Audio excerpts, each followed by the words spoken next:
Mercy Me is coming to Pittsburgh, the Together Again tour with Mercy Me, Crowder, and special guest Andrew Ripp, Thursday, October 5th. Bring your family and friends to the PPG Paints Arena in Pittsburgh for Mercy Me, Crowder, and Andrew Ripp live in concert. 3 multiple award-winning artists on one stage for one night. Let your spirit soar, your heart sing, and your faith ignite. Mark your calendars for Thursday, October 5th. Get your tickets now at mercyme.org.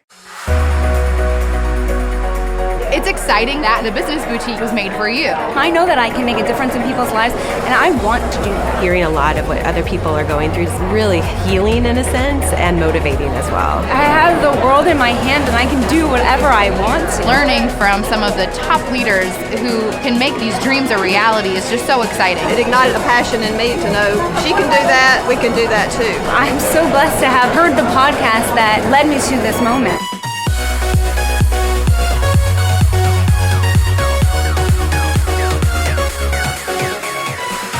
Hey everyone, and welcome to Business Boutique. I'm Christy Wright, and today we're talking about mom entrepreneurs, mompreneurs, being a mom and running a business, whatever you want to call it. That's what we're talking about today. And then later on in the show, I'll be interviewing my mom. She's the owner of the cake shop you've heard in all the stories. She's my mother, and she is incredible. We're going to be talking about the other side of my story. And, of course, what it's like to be a mom entrepreneur. I also have some encouragement for some of you on Mother's Day. And I'll be talking to you on the phone and answering your questions. But first, let's talk about being a mom and running a business. Now, if you have listened to the podcast for any amount of time, or read the book, or been to the Business Boutique events, or any of the things, then you probably have heard my version of the story. You've heard me talk about being the little girl that her mom pulled her out of bed 2 and 3 and 4 in the morning, drove me down to the cake shop so she could bake early. I went to sleep on the flour sacks on big pallets, and I spent so many years of my childhood in the business. I had a front row seat not only to a business being run, but also to this strong, incredible woman chasing her dream and pursuing her passion.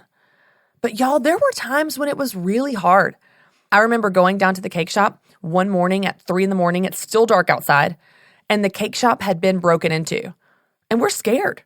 There was shattered glass everywhere, and we had no idea if the person was still inside. I also remember when we got a flat tire in the rain.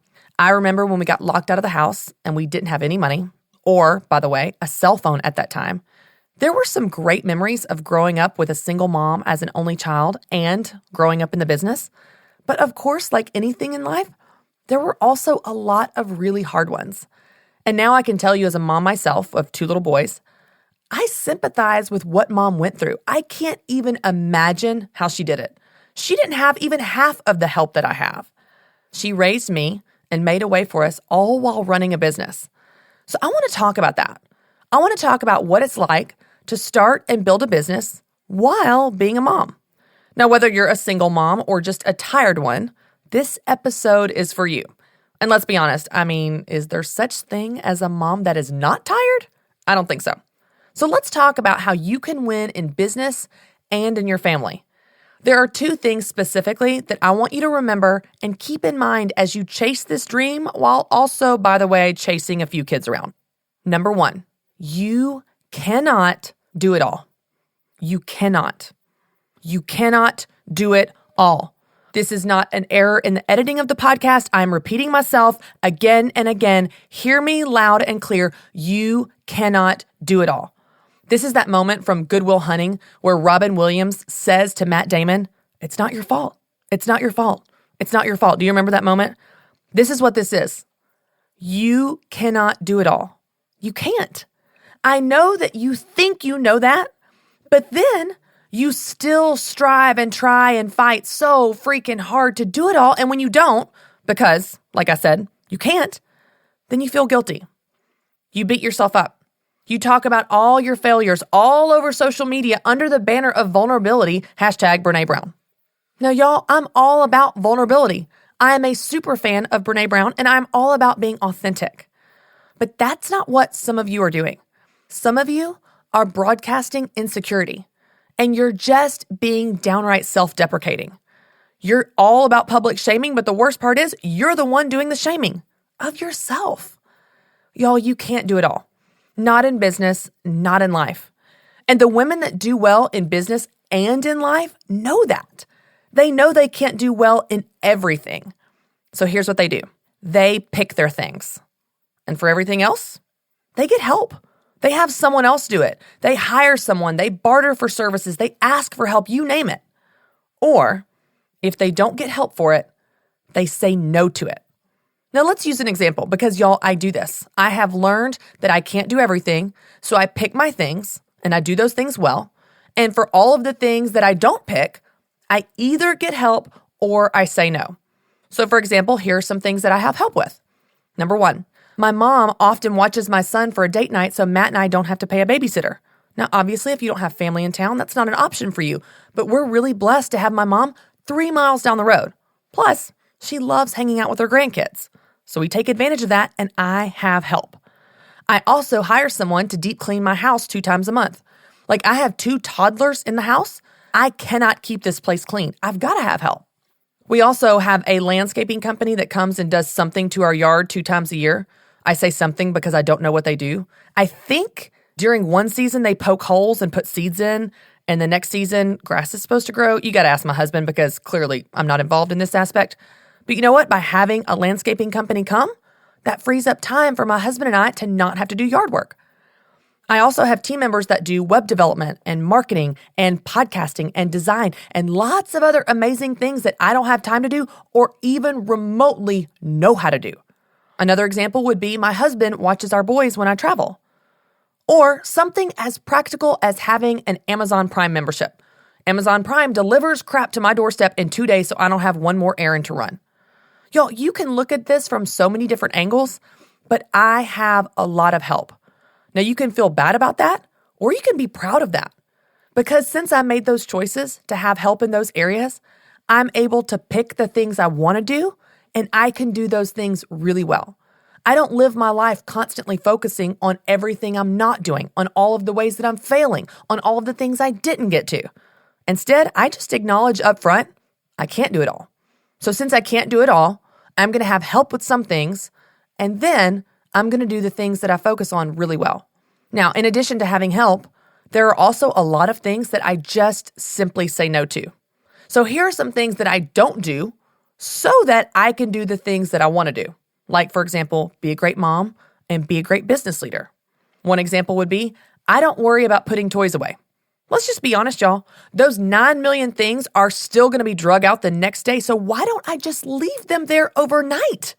No one in the night needs to know whether or not the toys are put away or they're out on the floor. So I just leave them on the floor. If you go to my bonus room right now, you literally can't walk. You're going to need to clear a path to get through because there are toys everywhere, which, by the way, is exactly how my kids love it. Another example would be that I don't cook meals from scratch almost ever. I actually pick up food or do the crock pot. Now, this may not sound like a sacrifice to you, but for me, it actually is because I love to cook. I know some of you listening right now don't love to cook, but growing up with mom, she was a single mom, I was an only child, and we always ate out. We ate out almost every single night of the week because we were doing the best we could. But because of that, I actually really love home-cooked meals. I really treasure having a home-cooked meal with my family around the dinner table. But because of my time constraint and my other priorities, my higher priorities, I don't get to cook. So even if it may not sound like it, that's a sacrifice I make. I give up cooking, something I enjoy, something I value, because I want to focus on those more important things. Another one, and this is super practical, y'all, but let's just go ahead and be real and talk about behind the scenes here. I don't wash my hair every day. I don't. That may not sound like a big deal, but when you consider washing and drying and styling your hair, man, y'all, dry shampoo can save you a few hours a week.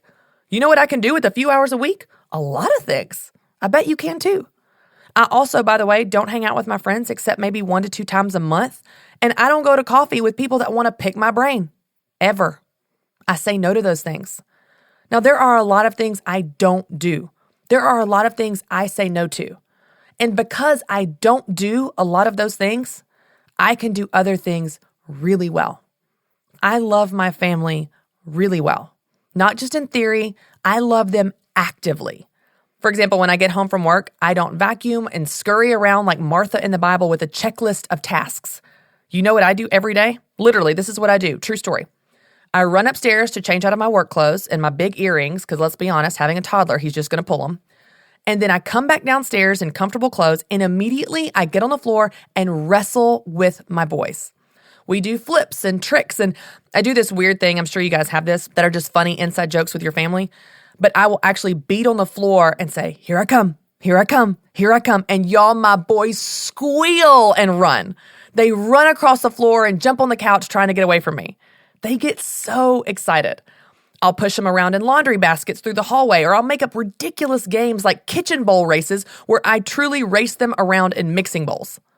These are just a few simple things that I do that matter. Pushing my kids around in mixing bowls in the kitchen may not sound impressive, but you know what? To me, it's the most important thing. Or, for example, with my husband and I go on dates. We make that a priority. We work out. We take vacations together. I'm also, on the business side of things, 100% committed to this brand and this business.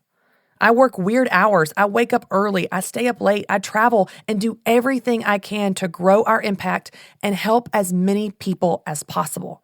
I'm by no means perfect, and I don't get it all right, but I know that I am present and great for my family. And I know that I'm fully present and really great for this brand. Those are things I do well. Those are things that I have identified are the most important things that I want to get right. But do I do everything? No, not even close. There are a million things I don't do. I can't do it all, and neither can you. So here's what I want you to do. I want you to pick your things. What are your things that you want to get right? Pick those things and then do them well. You might need to get help for some things by asking people or paying people, and you might need to let some things go. You might need to say no more. You can do some things really well. You cannot, however, do all things all the time. All you need to do is pick your things. Do those things, and then, by the way, be really stinking proud of those things. Stop focusing on all that you didn't do. There are always things you didn't do. Instead, start focusing on what you did do. Okay, so the first thing I want you to keep in mind as you're pursuing a business while also being a mom is that you can't do it all. The second thing I want you to remember is that you are enough. In addition to focusing on all that we didn't do or didn't get around to, we often focus on everything that we are not. We say things like, oh, I'm not business-minded. I'm not good with money. I'm not good with accounting. I'm not good at sales. I'm not good at being creative. I'm not good at decorating. Oh, I'm not good at the details. Now, y'all, some of that may be true, and that's fine. I'm not good at details. But you know what? When you always focus on everything that you're not, you start to believe that you're not enough. But women, you are. You are already enough. Now, I'm not talking about what you do or what you have. I'm talking about who you are. Who you are is already more than enough. You don't have to do more or have more to be more. Who you are as a woman and a mom and a leader that God created you to be is already enough. You are enough for your family. You don't have to stare into your children's eyes 24 hours a day, 7 days a week, and make them the center of your universe to be a good mom. Don't, by the way, it's creepy. You don't have to home cook organic, vegan, dairy-free, gluten-free, joy-free meals from scratch every single night to be a good mom. You don't have to have a clean house to be a good mom. You don't have to throw perfect Pinterest parties to be a good mom. You don't have to dress your children in matching monogram clothes every holiday, including Flag Day, to be a good mom. And you don't have to have all the answers or have it all together to be a good mom. Who you are is enough already. You are already enough for your family. God gave you this family, and He gave you your place in it. And by the way, He does not make mistakes, my friends. You are enough. When you start living from that place of strength and confidence, you'll not only be better for your family, you'll actually enjoy them more. You are enough for your family, and you're also enough for your business. You don't have to have an MBA, an extroverted personality, or tons of money to start or build this business. You are already enough. I love the quote by my friend Lisa Bevere where she says, God does not call the qualified. He qualifies the called. You are enough for this dream because God is enough for this dream, and He is in this with you. You are not alone in this. Like with money or stuff or anything else we have in life, you are a steward of this dream. It's something God gave you because He wants to do something in you and through you. You can get the help you need. You can learn the skills you don't have. You can make a way for this thing. But don't believe for 1 second the lie that this dream is better suited for someone else, someone smarter, someone more qualified with more resources. This dream is yours for a reason. And that's because you are already enough for this business. Y'all, if you remember that you can't do it all, but that you are already enough, then here's the great news. You can confidently chase your dream, even if you're trying to do it with a baby on your hip and a toddler or two screaming from the other room. You can be a mom, and you can build this business.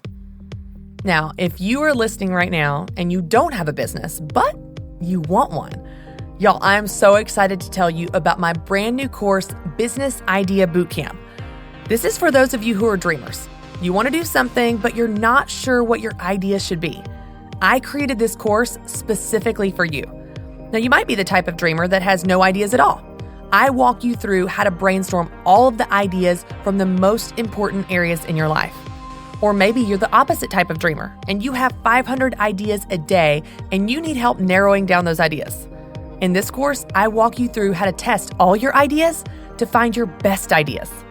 Regardless of the type of dreamer you are, whether you have no ideas or all the ideas, this course is for you. In this course, I walk you through step by step how to find your best business idea. Business Idea Bootcamp is 4 lessons, and by the end of this course, you will know exactly which idea you should run with. It's $97, but you know I have a special code just for you, my Business Boutique listeners. When you go to businessboutique.com and use the code BOOTCAMP, you get the Business Boutique audiobook completely for free. Y'all, this is normally $24.99, and you get it free when you sign up for Business Idea Bootcamp today with the code BOOTCAMP. That's BOOTCAMP. Don't miss this opportunity to invest in your dream and your future. Go to businessboutique.com to learn about Business Idea Bootcamp today. All right, y'all, it is time for my favorite part of this whole episode where I get to interview my mother. Y'all have been asking for this for years, and I honestly don't know what has taken me so long. Mom is right here in Nashville, and it's totally my fault, but I'm so glad because she's finally here today. Mom is the owner of the bakery and all of my cake shop stories. I know you know her from me, but now it's time for you to hear from her yourself. Mom, thanks so much for being here. Oh, I'm thrilled to be here. I'm so excited. So this is a first for us. You're in this little podcast recording studio, which is so fun because we've had a busy week. We just recorded an Academy video training lesson yesterday, and now we wanted to get you on the podcast because obviously the Business Boutique has been around for, 2-3 years now. And so much of my heart for helping women start businesses comes from you. And so this audience feels like they know you. Like they feel like that you're their best friend. And I can't believe, honestly, I've waited so long to have you on the podcast, but I'm so glad you're here because this is something our listeners have been asking for forever. Now, the first thing I want to start with is I want them to hear from you about the cake shop in your own words because they've heard from me, they've read the book, they know the story as I was that little girl. But I think it would be awesome if we start by you telling the story in your own words. Like take us back there.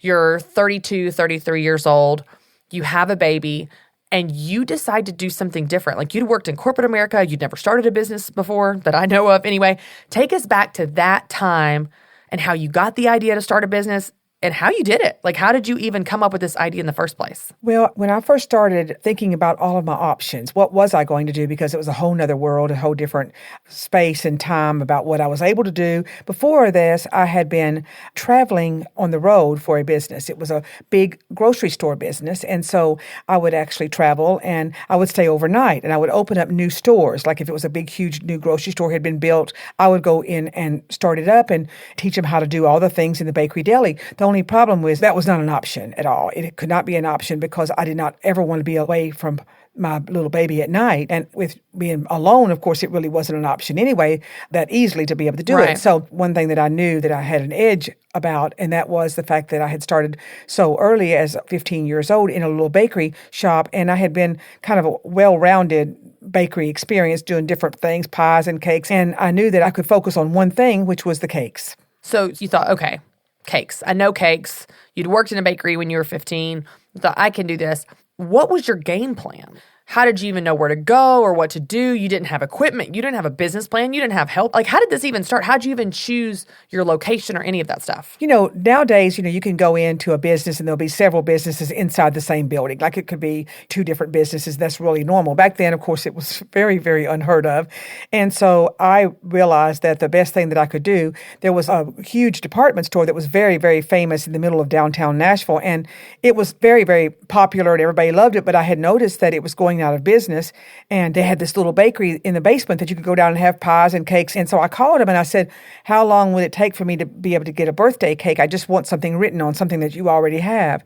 They said, well, it'll take 24 hours. And I thought, well, if that's the case, then this is my niche. Yeah. Because I can be faster, I can be quicker, I can be more creative, I can be more accommodating to the customers. So you were just doing that as research? Like you just called them to kind of do research? Yes, just to see, because I didn't want to really go where anybody else was. I liked the idea of not going into anybody else's territory where some other little business was trying to make it, and I didn't really feel good about that. So I thought, well, this is going to be a space that is going to be empty, and their customers downtown are going to be looking for something for special occasions. And, I thought even back then, before I really knew what I was doing, I thought to myself, these people are here. They get here and they don't go home until 6 o'clock. They may want to. They're trapped downtown. Right. And so this would be a good idea because I could be right there and I could deliver it to them, maybe on my bicycle, and I'd be fast. I knew I could be fast. Right. Back then, you didn't have any formal business training, but you already were thinking through some best business practices that I teach women all the time now, which is find what makes you unique.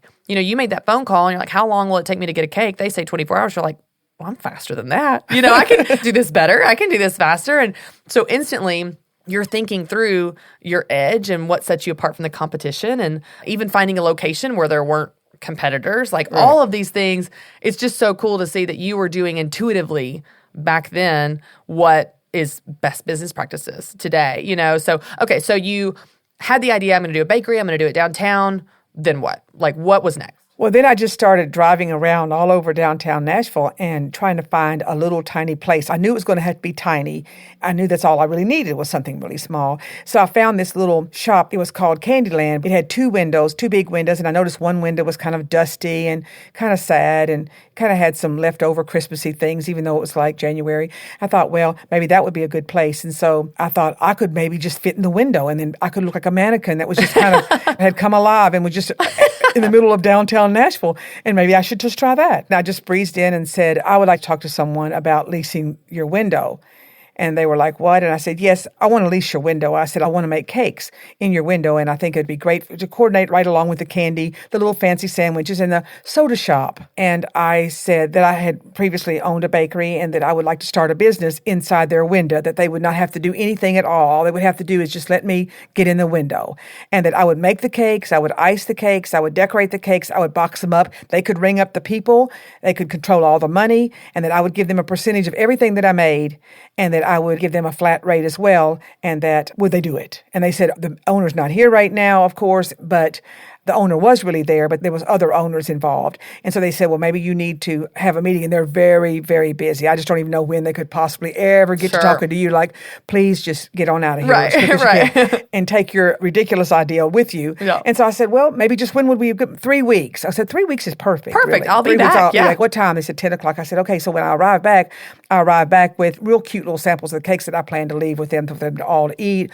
all the employees to eat, all the, any extra customers hanging out, just anything to eat. Where did you make those? Did you make them at home? I just made them at home. But I put them in real professional boxes so that nothing looked homemade about it. But of course, nothing looked homemade about my cakes anyway, because of course I had professional training. I had actually traveled to Chicago when I was only 16 years old. The little bakery that I had started working at was so impressed with how excited I was about everything. They sent me, Y'all see where I get it from. I was 16 years old, and they sent me to Chicago to study with the original Wiltons, which if anybody knows that much about cakes, Wiltons is the biggest company in the world about anything to do with cakes. And so I was studying with the original Wiltons at 16 years old. Never flown, never been anywhere. And so it was frightening and scary and so excited. So then I had the meeting, and they said yes, that they would do it. And every question they had, I had a very upbeat answer for.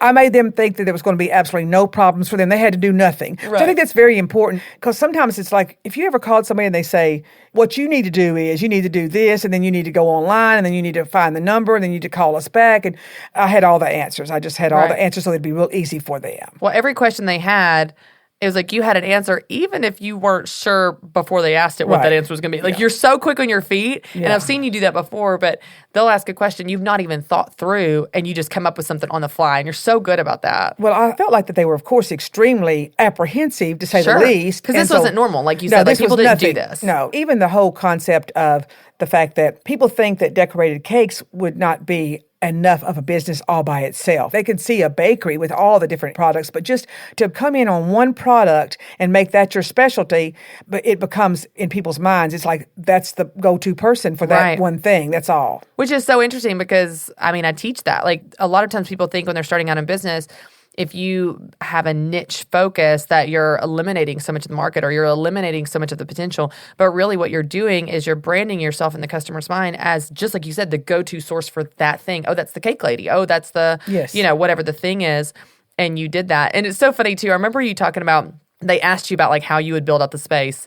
And you were like, oh, I know construction, which you don't know construction at all. Like, admittedly, you're just like, but you're so confident and you're so excited and you're so enthusiastic, which truthfully is how I get all of those qualities from you. But you made them believe. That was kind of your first sale, is selling them on letting you use that space. But the interesting part about it is, in reality, the real story was that, of course, when I was pregnant with you, like 9 months and 45 days. I was a little late. I remember helping your father build a house, and he would always give me the real boring jobs, like nailing these nails that were, I swear, I know they were like a foot long, and it would take me like about 25 hammering to get them in. And he did that on purpose, I'm sure. Like, this will keep her occupied for a minute. And maybe the baby will come on. Right, yeah. So in reality, they said, so you feel comfortable about construction? I said, actually, my husband is a contractor, which was a total, complete, and absolute truth. It was totally truth. Right. And so I did not have any knowledge of anything that he didn't tell me what to do. I didn't have very much knowledge. But when I got into the window, they said, okay, here's your window, good luck with that. Right. And so the interesting part about it is nothing had been moved since 1922 in that window. Oh my gosh. It was just nothing. It was a mess. And it wasn't just that. It was like, I don't know, they really made buildings, they planned to stay there a long time. Right. Sturdy. Because it was layer after layer, and they had like rebar and stuff that I was just like, wow, this is really hard. So I was just bending stuff and hammering stuff and beating on stuff. And the people at night, they knew that I didn't have any idea what I was doing. And they were just like, are you okay? I said, oh, yeah, I'm doing really good. Well, we're getting ready to close. You're going to need to wrap this up tonight. You can come back tomorrow night, but you're going to need to wrap this up. And so when I got finished with what I thought was the big moment, when this was the big unveiling, when I could look and see the place that I could stand, it was the heating and air conditioning duct. What do you mean? The whole entire place, right where I was going to stand, was a heating and air conditioning duct that was just exactly the size of my build-out. My body was going to stand in, but it went all the way to the basement. it was kind of like the Ninja Turtles, Yeah. down there. And I went down there and I was like, okay. Well, they said the deal's off now. They said nothing can move this. They said, you don't understand. Now, we haven't used this central heat and air conditioning unit, the ductwork. We haven't used it since the 1940s. And they were the same owners. They really were saying that. I said, oh, no, this is not the end. This is not the I'm sorry, you don't know me. This is not even close to the end. So I would just go downstairs and beat on it, and then I'd come back upstairs and beat on it, and then I'd go back downstairs and beat on it. And then there were these nails, and all at once it broke loose. But the only problem is then there was this huge hole, right? I was going to say, they didn't mind you just ripping out their No, they could care less because it had not been used. Okay, and this window was not being used. Right. Like I said, they just didn't have really the time and energy.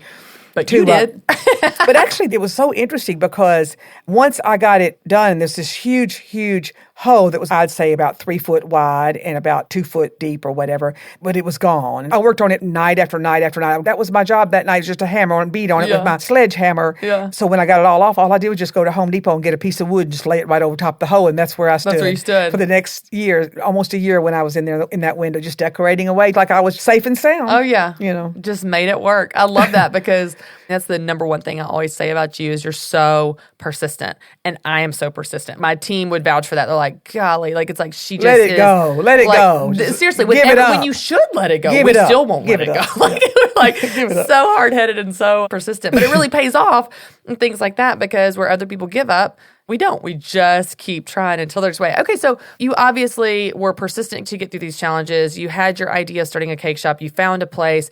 Now you're doing it. Like you're running this little shop in a showcase window, but you also have a baby. Mm-hmm. And I'm sure there were a lot of emotions at the time and trying to figure this out. Like this idea was not proven. You didn't know if it was going to work. No. You'd never done this before. What was that like? Like take us back there of how you felt at the time. And I know you've talked about this a little bit. You kind of describe it almost as survival mode. But talk about that, how you made it work through, especially those early years when this was all new and scary. And to your point, I was a baby. I wasn't a middle schooler. I was a baby. So talk to us about that time. That was very, very different. That's right, because I really feel like I have a lot of energy. I've always had a lot of energy. I just try really hard. I try real hard. And so what I would do is I would get, the sleep that I could get. And then at one point I was actually living with my mother and father. I have 7 brothers and sisters. So we had this great big huge house with all the family in there. And I was the oldest girl. So what I would do is I would leave you asleep with my mom and my sisters. All my sisters thought that you were just a little dolly that they could play with, and comb your hair. And so I would leave you there, and then I would go up there at night, even with all my construction and everything that I was trying. Even during that time, you would be asleep with your grandmother and with all your aunts, and it was a very safe. I was very, very lucky to have that support system in place. And then, of course, that way I could go ahead and work. And what I would do is, I think this is a great idea when you're a small business person. If you can think ahead, let's say you get an order, and you say, I don't even have to worry about that order because it doesn't have to be done until like 3 more days. Go ahead and start working on that order. I don't mean bake the cake, or I don't mean do something that would be perishable, because some things that wouldn't work. Like you can get the cardboards ready, or you can get the roses made for it. But if you can do things ahead, because I would work at night and I would get the orders done for the next morning and put them all in boxes, and then I could play with you, see? Right. And I could still be able to be more with you than I would otherwise, because they were ringing up my orders, see? They were actually ringing them up. So often I think too, like, when we're starting a small business or we're trying to juggle all these responsibilities, we have this feeling that we have to keep it all separate. Like, and the big question, work-life balance. How do you keep it all separate? How do you keep it all going? But what we're really defining, especially in our culture today, with the ability to integrate these areas of your life, you even did that again back then, and it was out of necessity, but I tell stories of growing up in the cake shop. Mm-hmm. And you've talked before even about me and my little walker rolling along the cobblestone path or whatever in the cake shop. And that was just normal for us. Like that didn't seem weird at the time. And it's funny now, even my version of that, I take my boys with me on the road, on speaking events. They're backstage in green rooms. And you just integrate these areas of your life in a way that works for your family. And so talk to us a little bit about how you did that and maybe even what that felt like your emotions around that of trying to keep all of those things going at one time. Well, when you think about the reality of it, if you don't color it a different way, if you just look at it like it really is, let's say, for instance, if I had had my corporate job back and I got up in the morning about 6:30 and I got completely dressed and all ready to go with my makeup and hair and my 3-piece suit and my high heels, and I headed out in the corporate world, even if I just worked a regular job, I would get back home about 6 o'clock at night. And then I would have got to see you for Like an hour. an hour or two before I got you all ready to go back to bed. So in one way, you were able to spend so much more time with your cousins. Anybody that needed any money, they'd be like, hey, I think your mom could maybe fit me in for some job. Oh yeah, we've always got something to be done around here, a few dishes to be washed or some boxes to be made. And so everybody had their own happiness about working and doing there and being with you. So sometimes, the reality is that they also can see you working. They can take it more seriously maybe, and they know more what you're doing than if you just go off and say bye and you don't see them again for 9 hours or whatever. So I don't think that's always a bad thing at all. Well, it's funny because a lot of what I talk about on stage when I talk about you or talk about what it was like growing up, having this front row seat to the business, it wasn't so much the business and it wasn't specific things you taught me. It was what I watched you do. Mm-hmm. I've used this example a lot, but it's just because it's kind of an extreme one, so it's a good one for teaching. But I always watched how you treated homeless people. And downtown, there were a lot of homeless people. Yes, I mean, let's be honest. There's just a ton of homeless on the streets of Nashville, and certainly back in the 80s, downtown was not booming like it is today. There was a lot of for lease signs. It was just kind of run down, honestly. And even on 6th Avenue where we were, I just remember we would walk down the street and it didn't matter if it was morning or night. You were just kind. You weren't unaware. You weren't oblivious or naive. You were smart, when it's you and your daughter and it's just us downtown, which, obviously at times was scary. And we did have the butcher knife, of course. You always did keep a butcher knife with you, which is just... So I know that made you feel so much more confident. An amazing defense plan, because if someone got close enough to need the butcher knife, I feel like maybe we were already in trouble. But even despite there were some of those times, which of course were a little bit scary, you were always just kind. Speaking of work, you always gave them jobs. Like if they came in and they wanted food, you're like, hey, I need the floors mopped, and you'd give them money after they worked. And it was just amazing to watch that you treated people with such dignity. And so that taught me things about life. It taught me things about how you treat people. When you face challenges, and you faced lots of them, and you pushed through them, I watched how you did that. And I watched how you persevered and how you made it work. And truly, where there's a will, there's a way is like your life motto. Like you just make a way for things. So it's just interesting to hear even you talk about that from your perspective, because as you were running the cake shop, you were teaching me even if you didn't realize it. You know what I mean? Just by me watching what you did and how you treated people. When you think back through all of the things that you learned, after 3.5 decades in business, and you didn't have any formal business training as far as running your own business, and you really, like most entrepreneurs, made it up as you went. What are some of the big themes that you feel like you learned or were vital to you making it for such a long time? When so many businesses go out of business in the first year, certainly within the first 5 years, you've made it 3.5 decades. What are some of those things that you feel like you learned along the way that were critical to you staying with it for the long haul? Well, I think the most important thing is put yourself in their shoes. Like as an example, let's say, for instance, a young mother comes in and she has ordered a cake and she's ordered a balloon bouquet and we've got candles attached. And then she picked up a couple cupcakes for her granny at the same time. And then my employees would look over there and say, do you need any help with that? Right. Like, what a ridiculous question. Yeah. My whole life is I need help. Like, do I look like I need help? Who does not need help in my shoes, right? Like, everybody needs help. So, I would always put myself in my customer's shoes, no matter what it was. It didn't make any sense. Like, one time a lady came in and she had gotten a cake and she just had this funny look on her face, just a real funny look on her face when she saw the cake. And the cake was adorable, okay? It was in the shape of a tombstone, but she had asked for that because it was over the hill and it was supposed to be that thing. But my sister was there just Which one, Faith? Faith, yeah. Okay. So funny. And Faith had a tendency to put French fries on all of her cakes. I don't know why. Well, the French fries would go on the bottom where the tombstone was because there'd be like balloons and streamers and parties. Like they had a big party before they died. 40 this years is so old. weird. Okay, got it. I know, but it was popular back then. It was weird, but popular. So this lady came in and we had all this stuff on the bottom of the tombstone. There was whiskey bottles and beer bottles and there were like they just had a big French time. fries and party hats and all this stuff in the weeds with the pushing up daisies. And this lady had this horrified look on her face. And of course, I knew immediately what was wrong. It was the whiskey bottles. I just had this feeling. So I said, do you like the cake? I said, maybe we should take the whiskey bottles off. What do you think? She said, oh, it'd be just perfect then. Yeah. But what I'm saying, I looked at her face and I didn't just say, tell. here's your cake. Thanks. Have a great day. Because you could just, sometimes people are too shy to say anything or whatever. So you just try to put yourself in your shoes, whether it's carrying out the car. Now, one of the biggest fears people had, you try to think about what is holding your customers back from buying from you. Right. It just could be the smallest thing. Well, one of the big things for me was the fact that you could get a $50 parking ticket for pulling up Right. and parking in the wrong place. I had lots of them myself personally. Because you were downtown, Because- right? Yeah, because I was downtown. There's no place to park. And so what I would do is I anticipated that. Again, I anticipated that. So I said, okay, when you arrive to pick up the cake, you just beep your horn. This was kind of before cell phones. So I just Right. beep your horn. I said, we're just going to come flying out there and stick it in your car. Right. Don't even slow down. Just kind of open the back door. Right, yeah. The cake's coming in. Right, so, right, right. But people just adored that because they were scared of coming downtown. Now, it was different with your corporate people that were down there, but the people that were not downtown, they hadn't been downtown since 1957. They Right. weren't going downtown if you were giving them the cake away. Right. So you had to anticipate that. So you'd say over the phone, don't worry about parking problems. Just beep your horn. We'll bring the cake right out to you.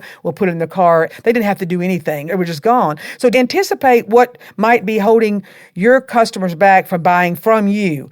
And sometimes it might be a subtle question that they ask. I love what you said about put yourself in your customer's shoes because so much of that would simplify business. And what's interesting is as consumers, we understand what information we need to buy. We understand what types of places we like to go to, what types of ambiance we want in a restaurant, what types of service we want through a service provider, if it's someone cleaning our house or doing our hair or teaching our kids piano Right. lessons.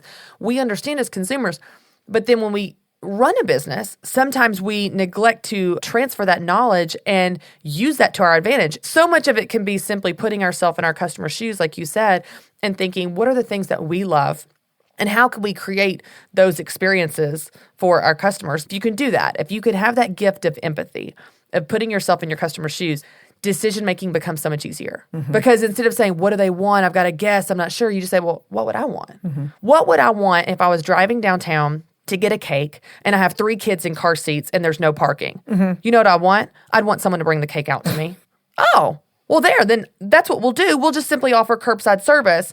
It's just amazing how the simplest business knowledge just comes from empathizing with your customers and what they want. Okay, so putting yourself in their shoes. I know that one of the things that you've learned from dealing with customers for 35 years and employees for that matter too, is you've gotten really good at setting boundaries and protecting yourself when people are weird or crazy or take advantage of you. And that would be true for employees as well, employees or customers. I mean, they're all people and learning how to navigate that. So talk a little bit about some of the things you've learned. You talked to me about this yesterday as you were walking out to your car. What are some of the things that you've learned when it comes to really protecting yourself as the business owner for when people are rude or do try to take advantage of you? Sometimes in today's world, they don't even see it as taking advantage of you at all. But one thing is I think it's always very important. You could be all by yourself in your little office, in your little small business that you've just started, but don't ever say I. Always just say, well, we'll take that into consideration, or I'm not sure that we can deliver that at midnight to surprise you for your Right. New Year's Eve, but we will check on that. And sometimes even just saying that we will check on that, if you don't mind giving us a call back next Monday, they'll be back in the office or we'll be able to have that answer by then. Because if I just say they'll be like, well, Darlene, now I've known you back since the 1980s, and you can just do it. Right, You right. can just do it, girl. They feel like they have more ground to ask or push or whatever. And, if it's just you. and also, if it's just you making the decision, they feel like that they can convince you personally. So good. Mom, are there any things when you look back that you would do differently? Is there anything that you look back and you're like, well, that was crazy, or I probably could have avoided that? Mistakes you made or lessons learned that you wish you could redo? Oh, yes, I think so. Looking back now, I've noticed that you can make up anything you want to make up in your business and call it good. For instance, there's a little store that they're only open Thursday, Friday, and Saturday. That's the times they're open. If you want these old videos and old movies and old things, then you go to that little store. Those 3 days, that's the only days they're open. Well, that takes a lot of nerve. It takes a lot of nerve to do, but to call it like this is the way my we do. business is what I'm This gonna is the do. way we do things around here. That's right. I Right. like that. So I think that looking back, I would have shortened my hours because I think now being exclusive is the new cool thing to do. It's not to be open 24 hours a day and just take anything they dish out. It's like, no, my business is special. And I think that I'm special. I think that I want to have other things in my life besides doing this. And so I think people actually respect it more than they do when you can just run over them, So I Right. think that's what I would have done is I would have done less hours. You can make it up when you own your own When you business. own your business, that's if right. you just say it, like the time we completely shut the whole entire business completely down for 11 days, that's never happened before. For what? What'd you do it for? Take you to colleges. all over the right. world. We went to every college we could possibly. That's right. Around the world. That's 11 right. days. We just shut her down. I was like, I'm sorry. But when you make the statement in your business, they call and you say something, they just accept it. That's right. No matter how absurd it could be. Like, I'm sorry, we're going to be closed for 11 days. I'm taking my daughter around to tour different colleges. Well, but my birthday is Tuesday. I said, I am so sorry. I tell you what, why don't I just go ahead and make it now? It's just a couple days before Tuesday. I'm so sorry, but I just have to do this. And we've got to go to Mississippi. And they were like, okay, well, thanks, Darlene. We'll call you next time. Okay, well, I'll have your cake ready. Tell them about when you priced the Corvette Museum cake. You were talking about that the other day. It's like you get booked to make this cake that's the biggest cake you've ever made. It's like the size of your entire vehicle. And they're like, how much would that be? And you literally just made up. I just thought that was the most money I could possibly imagine. What was it? $5,620 or something. Yeah, you just made that up out of nowhere. Well, it was just sounding like so much money. I just thought, wouldn't that be great to have one check for $5,000 for one cake? Right. You know? So much of it is really just making it up as you go. And it's funny because I think a lot of the women I work with, they have this idea that everybody else has it together.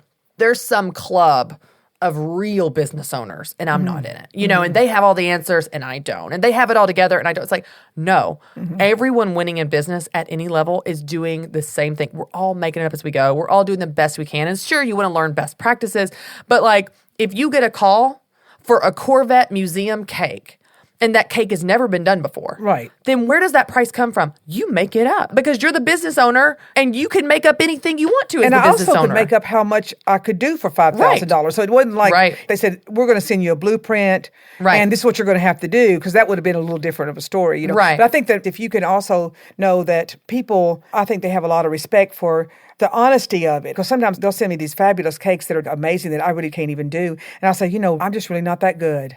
And they just freeze. They're just like, she just said she's honest, She just said she's really not that good. But the honesty, I think, is just really refreshing these days. Well, you're honest, too, in terms of, I remember you've always done this, and we haven't talked about this recently, but when customers wanted something that they wouldn't end up liking, you always told them on the front end before you just did what they wanted. So, like, for example, someone would say, I want a cake, and I want the whole thing to be iced in black icing. Well, black icing, because of the food color, doesn't actually taste good at all, and there's nothing you can do about that. That's just the taste of the food coloring. So you would tell them, that's actually not going to taste good. Let's do it this way, or let's ice it in white icing, and then have a few black and red, because red's another color that tastes like that. Right.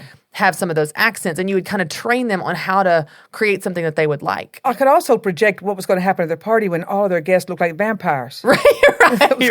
Because their teeth were black. You like, I've been there, done that. I've been doing this a few years. I know a little bit about it. Mom, I know that there are probably some women listening right now, and we've talked about this before, but you've been to business boutique events, so you've met a lot of these ladies. There's some of them listening that are in your shoes from 35 years ago. So they're just starting out. They've got a lot of fear, a lot of doubt. They may not be quite as scrappy and persistent as you. They've got little kids. They feel guilty. There's a lot going on. What advice would you give them at that season of life? Now, 35 years later for you, you have a different perspective than you did back then. But if you could take yourself back there, what advice would you give to women that are in your shoes where you were 30 years ago? Well, I think the main thing is if you could just look at what is right in front of you. What do you need to do right now to be able to get through this order and get through this evening or get through this day and still keep yourself together and get you some food and some rest and self-care as well.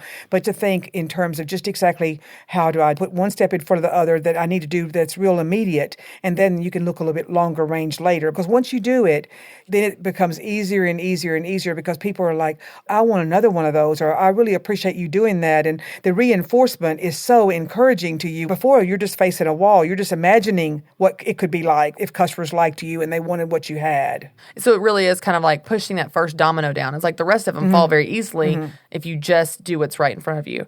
Mom, I love that you get to be a part of this. I love that you get to come to the office and meet our team and be behind the scenes and be involved because you already are a part of our team and you already are so much of the story. But I love now for our listeners to get to hear from you and get to hear even in your voice and your stories. And there are so many more stories that we could go on for days. But I would love it as we wrap up if you would maybe just end with some words of encouragement for the women listening, the women who are scared or overwhelmed or feel guilty or feel unqualified.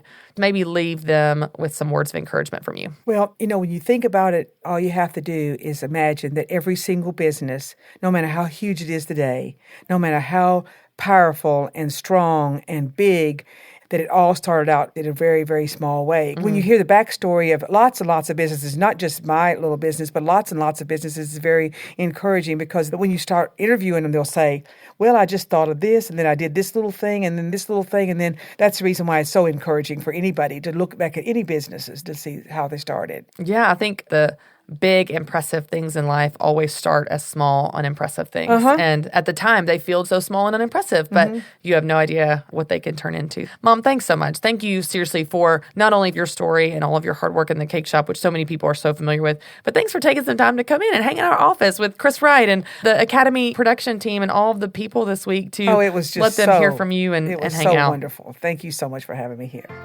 Y'all, isn't she amazing?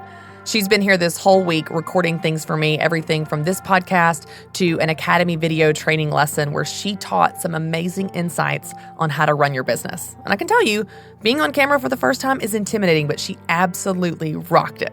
I'm so glad she got to hang out with us this week. Now I want to take a second and give you some encouragement.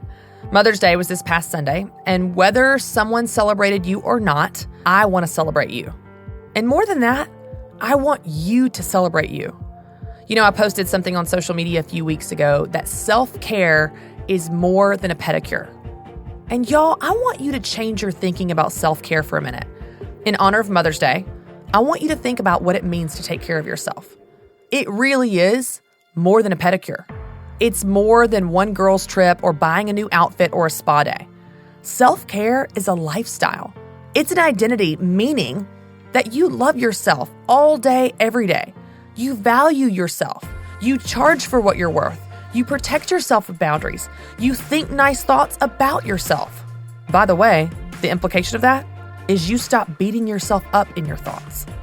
There are a lot of ways that we as women do damage to not only our confidence, but our ability to take care of ourselves. We put ourselves last. We put everyone else first. We have this Mother Teresa martyr complex going on. And in the process, we're unhappy. We're busy and burnt out. We're rushed and running ragged. And by the way, we're not having a lot of fun in the process. Instead, I just want to encourage you in honor of Mother's Day to start to take care of yourself. Now, you can define what that means. You can decide that means you're going to have some alone time. You're going to hire some help. You're going to maybe buy a new outfit and go to the spa. But I hope that you don't stop there. I hope that you don't buy a new outfit and call it a day and say, man, I took care of myself for 2018 because I bought one new outfit. Or I had one spa day. I got one facial and there we go. For 2018, I'm taken care of. Because you and I both know you need more than that. You need more than a spa day. You need more than an outfit. And you need more than a pedicure. You need to be someone that you like. You need to be someone that you're proud of. You need to be someone that you want to spend time with. So what do you need to do to make that happen? What activities bring you joy? What things make you come alive? In what ways do you get refueled? I don't know what that is, but I want to encourage you to think about it and write it down, and then, most importantly, make it happen. Spend some time on those things. Spend some money on those things. Make taking care of yourself a priority. Because like I said, self-care is more than a pedicure. So Mother's Day may have been this past week, but you know what? We're going to call this Mother's Day week, Mother's Week, Mother's Year. I don't care. It's your time to start taking care of you. Because you're worth it is more than just catchy advertising. It's actually a belief system. You can either adopt it or not. And I hope you do, because you are worth it. Now, I have to tell you guys, one of the ways that I'm seeing women all over the country take care of themselves is to have a girls' trip, is to take a vacation. And by the way, why don't you just go ahead and combine that with business and you are multitasking to the max. I got to tell you guys, we are back in Nashville this fall for our Business Boutique 3-day event.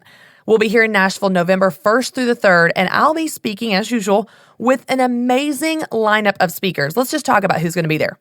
Dave Ramsey is back. He is the absolute best. Sarah Jakes Roberts, y'all, I've seen her speak. She can bring the house down like no one's business. Amy Jo Martin, who is a brilliant social media expert. Megan Tamty, who has an incredible story of building her business debt-free. Emily Lay, my personal favorite on productivity and simplicity. We all need more of Emily Lay in our life. And Dave Barnes, our favorite musical guest, who is hilarious and so talented. And of course, Annie F. Downs, everyone's best friend, will be our host and MC. Now, I've got to tell you, I've got a special code just for you, my Business Boutique listeners. When you use the code BBWright at businessboutique.com, you'll actually get $10 off any ticket to this event. That's BBWRIGHT. You guys will love this event, and I'm going to tell you, it does sell out every single year. So don't wait. Go ahead and get your seats, and I'll see you there. All right, now every single episode, you ask me questions by using the hashtag AskChristyWright on social media, emailing podcast@businessboutique.com, visiting the podcast booth at all of our live events, and by the way, calling me on the phone. That's right, y'all. I have a brand new toll-free number where you can call me and ask me your questions. That number is 844-944-1074. That's 844-944-1074. So right now, I'm going to take my call. Joanna is calling in from St. Louis. Joanna, how are you? What's your question for me? I'm well. Thank you for taking my call today. Yes, absolutely. So I run a small handmade business, and my product doesn't appeal to everybody. My question is, what are some good practices for discovering my target so I can maximize my sales? Oh, I love that question. Okay, what's your business? What's your product? Jewelry, accessories, and home decor from bullet casing. So on Sundays, I go to local shooting ranges around town and I pick up the bullet casings and then I make things from them. And that is so cool. Joanna, that's awesome. Yeah, and it's debt-free, so. Yeah, it is. Hey, that is scrappy and resourceful, my friend. I love it. Right. Okay, so here's what I want you to do. When you haven't been in business very long, how long have you been in business? It's been about 6 years. Oh, so you have been in what? You're just not sure of your target market. Yeah, well, I work part-time. I have a day job. I'm actually there right now, and I'm hiding in a closet. Hey, whatever it takes, right? They know I'm here. They're supportive, but it's loud in our office right now, so I'm hiding in our storage closet. I haven't hit it full-time. Right now, I'm working my part-time day job, and I want to leave that job and get into it more. And so I haven't nailed my target market just yet. And so I'm just trying to figure that out. Sure. It's a great question. So here's the advantage that you have. You've been in business 6 years. Even if it's a side business, it doesn't matter. You've been making sales of some type for 6 years. So here's what I want you to do. I want you to survey your existing customer base. It's as simple as an email. You could do SurveyMonkey. You could do an Excel spreadsheet, a Google form. It doesn't matter how you do it. Mm-hmm. But I would just encourage you to do a little bit of research on your current customers and identify what are their themes. What's their age? Okay. What's their demographic? Why do they like your product? And I would say that as you find out information about them, what's their gender, age, children, household income, that type of thing, education level, you can learn demographic information that can help you. But what's really interesting about learning about your target market is learning the psychographic information. So that would be their motivations, their fears, their worries, what makes them excited. The two things you would want to ask some questions around are what frustrates them and what motivates them. And you can ask that through the filter of your product. So you could ask some questions like, why did you buy this piece of jewelry? Why did you buy this piece over other pieces? What do you like about this? What do you not like about this? How did you hear about my company? What type of events would you wear this jewelry to? What makes you proud of it? Why do you like it? You know, they may tell you things about your business and your product that you never knew. And then what's so great is you take their answers, and that not only informs you understanding the psychographic information of your target market, but it also gives you your marketing language. Because let's say, Joanna, let's say that you get a bunch of results, and I would imagine women would say something like this: I love unique jewelry. I love jewelry that has a story. So when I'm out and I wear these earrings that are gun shells and people say, those are so cool, where'd you get those earrings? I can say, oh, let me tell you the story. Well, then you could change your tagline, Joanna, to let your jewelry tell a story. Well, then see, you've taken the words from the horse's mouth, and that becomes your marketing language. You don't have to think about what connects with them because they tell you what connects with them. It's a really great question. I think as you begin to look at your existing customer base, you will see themes and trends, and you will understand them. And then what you're going to do is take those themes and trends, and you create what we call a persona. So a persona would really be one person that you make up that represents your target market. So my target market is Angela. She's 34 years old. She has 2 kids, ages 3 and 5. She wants to wear jewelry that has a story. She doesn't like jewelry from the box store. She wants something unique and interesting that makes her friends say, hey, where'd you get that? I'm making all this up, but you create a persona. It's just a one-page document or paragraph even that represents your target market. And then everything you do forever, Joanna, is for Angela or whatever name you give her. It's for that persona. But I want to give a quick piece of advice to those of you that may be listening right now and you haven't been in business like Joanna has. Joanna's been in business 6 years. Maybe you're listening and you have the same question. Who is my target market? I've never been in business, so I don't even have any customers to survey. In your case, you're going to take a different approach. What you're going to do is you're going to think of your ideal customer. Who is the perfect customer that you can serve through your business? Who is the person that has the problems you're solving? Who's the person that can benefit the most from the value you bring to the marketplace? And you just dream that person up. And you could make them up like, well, they're in their 50s and they have some kids that are in high school and they struggle with work-life balance and they have a cluttered home. So I'm going to help them with my home organization business, for example. You just dream up your ideal customer and then you begin to target to them. And as your business evolves over months and years, you can begin to survey your current audience, like I just told Joanna, and hold that against your guesstimate, your theory of your ideal customer, and you can change and iterate and so on and have more proof of your target market once you do real research. But when you're getting started, it's just a guess. You just guess. You make up the ideal customer in your head, you give her a name, and then you do all of your marketing for her. And that's what you've got to go on, is just your guess, your theory at that point. But it really is accurate because when you think of the perfect person for your business, you're probably going to be pretty close to who the actual target market is. Now, if you have a question about something we've talked about here on the show or anything about your business, I'd love to hear from you. My toll-free number again is 844-944-1074. Call that number, leave me a message with your name, your number, and a brief summary of your question or story, and we'll be in touch if we can use your call. Of course, you can always still send me your questions on Twitter, Facebook, and Instagram by using the hashtag AskChristyWright. Or you can email us at podcast@businessboutique.com. So send me your questions because I'd love to hear from you. All right, your homework for this week is to put into practice what we talked about in this episode. I want you to take care of yourself. Now, I want to make this easy on you, so I actually have a free download for you. 10 ways to take care of you. And guess what? It's actually based on the amount of time that you have. Text "take care," all one word, to 33444. That's TAKECARE to 33444. Or you can go to the show notes for this episode at businessboutique.com. Also, I want you to comment in the show notes to this episode and tell me what you're going to commit to do to take care of you. Before we go, I want to remind you to subscribe and review the podcast on your podcast app. I was tagged in an Instagram post by Tanya's pastry shop recently, and I want to share it with you. She wrote, "Education is a daily dose of wisdom that is applied." It's been almost 1 year since I've started listening to Christy Wright's podcast. I've learned things that I apply to all areas of my life. Time management, family life, mom and business, starting slow, paying cash to start up your dream, priorities, branding, marketing, customer service, and the list can keep going. I'm inspired by every story each woman tells, every lesson Christy talks about, and every guest speaker who encourages. I'm very grateful for this woman. Thank you, Christy. Tanya, thank you so much for listening. Our team works really hard on this show for you, and I'm so glad that you're taking the inspiration and information and winning in your business and life. That's what we are all about. Now that's it for this week. Thanks so much for hanging out with me as always. And for more encouragement on how to make money doing what you love, visit businessboutique.com.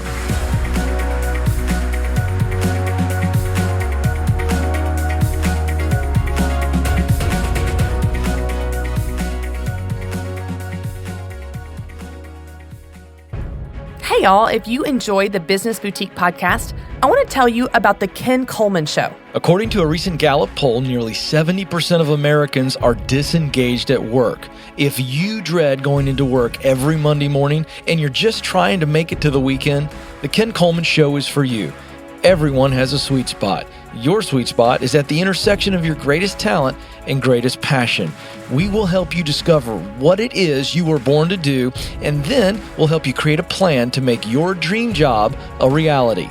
You matter, and you have what it takes. Join the conversation on The Ken Coleman Show.